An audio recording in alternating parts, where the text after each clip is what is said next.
Hello everyone, I'm Craig Chamberlain with Precision Electric at precisionelect.com. That's precision-elec.com. We're your industrial automation service center, motors, drives, controls. We've been doing it for a very long time, and we like to think we're good at it. Today's video we're going to cover more in the ACS355 series VFD. We're going to be covering advanced start control options.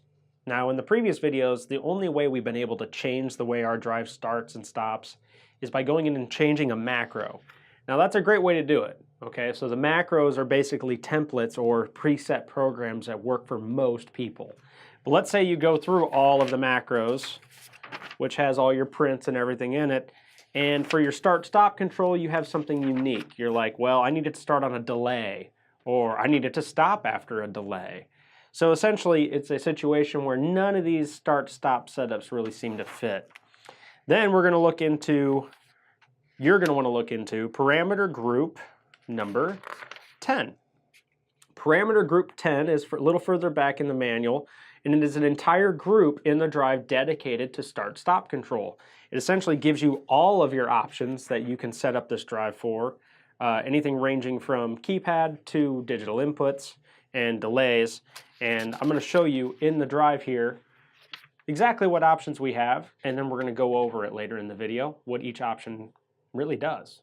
So let's check it out. Okay, so to get into parameter group 10, which is what we're going to be going over here in the manual, we're going to click on the menu button here.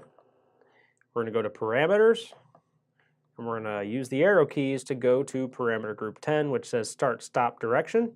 Press select.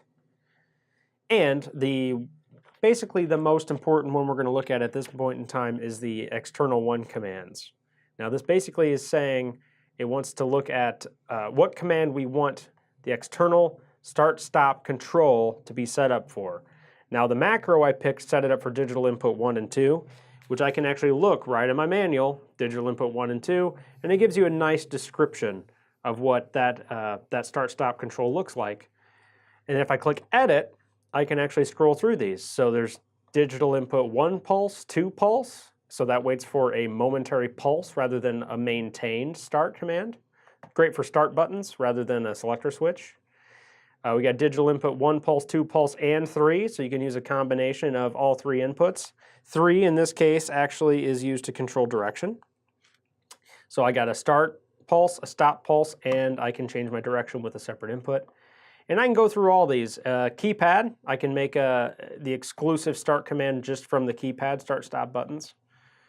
And essentially, I can go through each one of these. COM will do communications or external communications.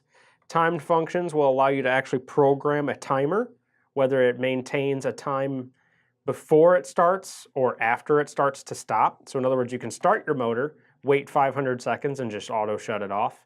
Or once it gets a start command, you can have it wait 500 seconds and then start. So there's a couple different time functions you can go through here. Digital input 5 just lets me use a different digital input for my start. Same with 5.4. Timer stop, that's that stop function I was telling you about. Timer start.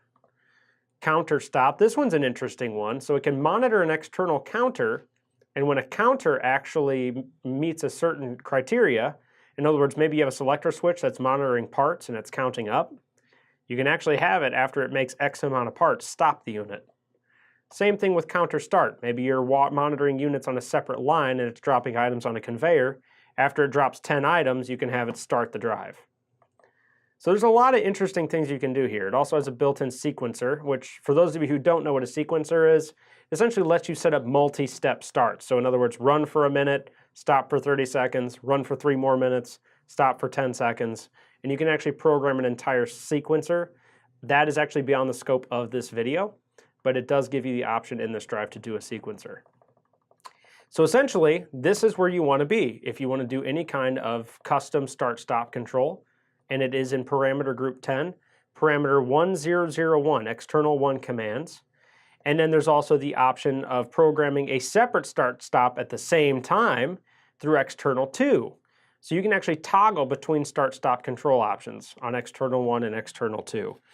So if I go through here, you'll notice on the manual that if I get to external 2, it actually gives you the option to, I apologize, It actually gives you the same exact options that you get on external one. And then you can actually switch between those two start-stop commands. So if you want to run, for example, on a timer for a while till somebody flips a switch, let's say, okay, I want to run just off a keypad. You can actually switch between separate start-stop commands by using external 1 and external 2. So there's two separate programs you can have running at the same time. And that's really all there is to programming this.